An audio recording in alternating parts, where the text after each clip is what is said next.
बुझुतेला छाती होउथिला दुलु दुलु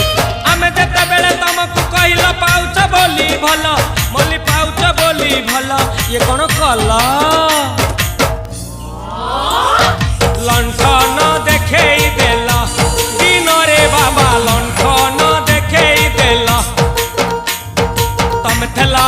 आम थेलु बाबा होतिला सुलु सुलु हानिला भा बुझुतेला छाती होउथिला दुलु दुलु।